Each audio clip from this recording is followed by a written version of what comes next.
Some excerpts from a fascinating work, The Wine Dark Sea, Homer's Heroic Epic of North Atlantic, by Henriette Mertz. In this book we discover the different explanations about Odyssey.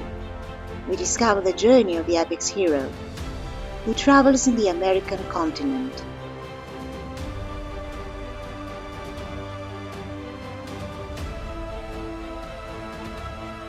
A thorough study of comparative sources and the natural phenomena of the American continent. It reveals that their description by Homer coincides with the author's description, both accurate and clear.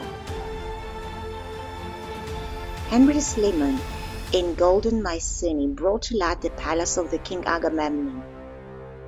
With his unwavering faith in Homer and his findings, this persistent archaeologist depicted the truth which unfolds in the Iliad. Under the soil of the eastern Mediterranean lie the mythical cities Mycenae, Troy. In Iliad, Homer was speaking the truth. But what about Odyssey?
Monsters and witches, sirens, giants with one eye, rocks crashing each other, and profound sea waters in insane whirlwinds.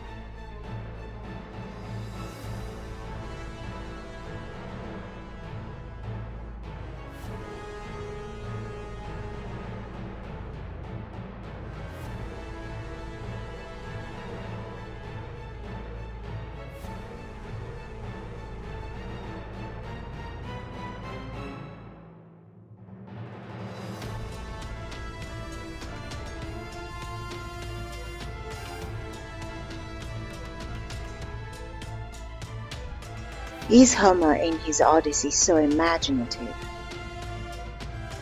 Devoted scholars who were working in the Library of Alexandria have shown diligence in examining Homer's epics. What we hold in our hands today, it is believed that it is very close to what Homer has bequeathed us.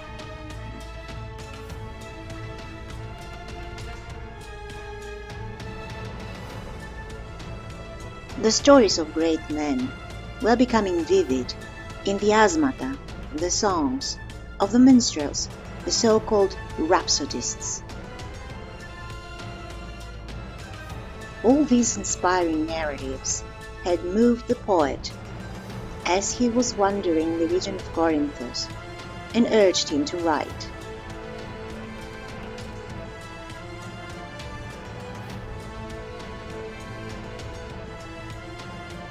Sailors had shared their own adventures, referring to spectacular eclipses of the sun and shiny evening stars.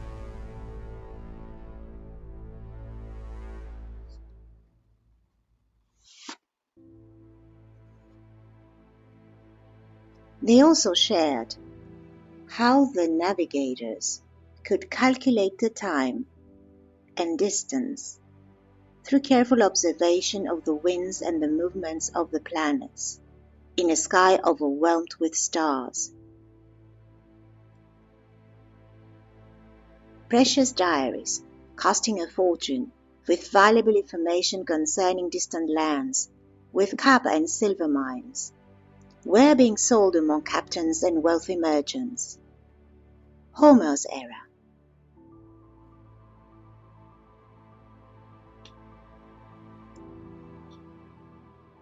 Mythos means word, and one needs to scratch the surface to discover the truth in the words of the poet.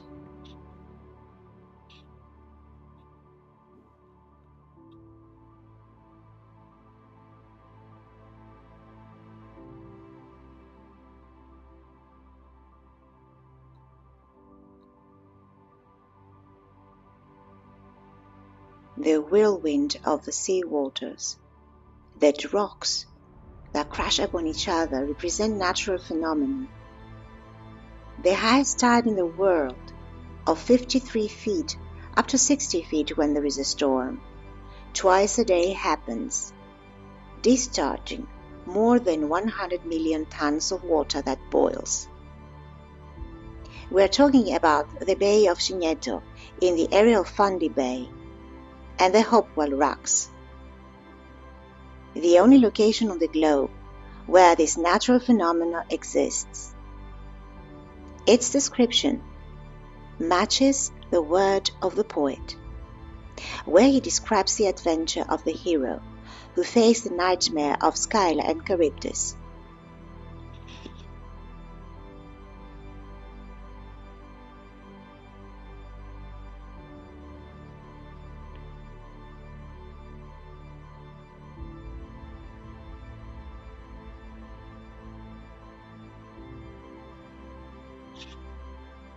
The creation of the names of the gods coexisted with faith in those times of the antiquity. Faith, however, was still vague, fuzzy, but it referred to the supernatural entities that were everywhere circulating the world, and these entities were called gods. Still incapable to understand the tremendous forces of nature, the Greeks, realizing their limits, feeling powerless and astonished in front of the natural phenomena, initiated drama in this world with its blind forces and narrated this drama in a symbolic language, as de Charme mentions in his work, Greek Mythology. Under these ruthless, unexpected forces of nature and the protection of the gods, Odysseus left Troy to reach his kingdom. He fought with forces of evil on Keki's island. He defeated the powerful giant with one eye, Cyclopas. He was saved from Scylla and Charybdis. He shed his tears outside the cave on the island of Calypso, a marvelous island, the Santa Maria of Azores, rich in meadows, an attractive paradise that magnetized god Hermes. But the message was clear this time. Calypso had to let Odysseus go. Odysseus got some rest and received honor and assistance for his journey in the polity of the Phaeacians. This polity was on the land of Scheria, opposite the Caribbean.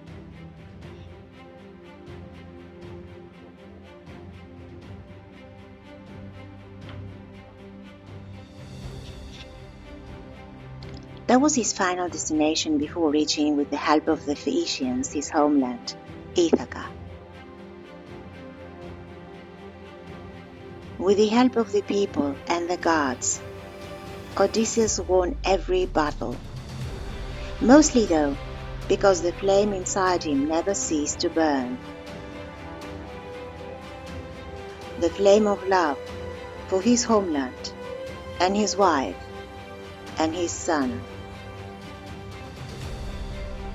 Odysseus had become unstoppable by not giving in into any temptation. His soul remained intact.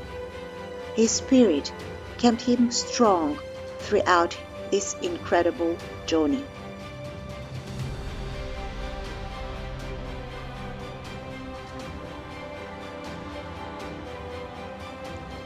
However, the question still remains. Odysseus, a man of creation, of divine inspiration, or a saint?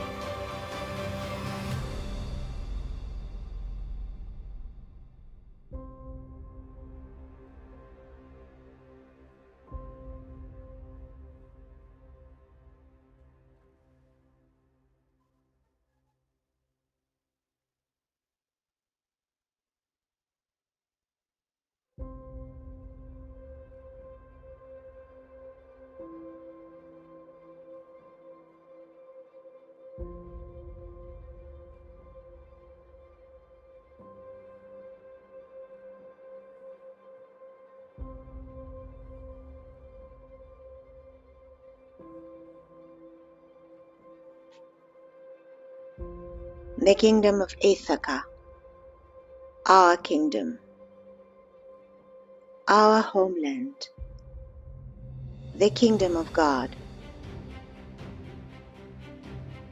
And the Alexandrian poet has never ceased his whispering that has reached the stars, reflected in these sea waters.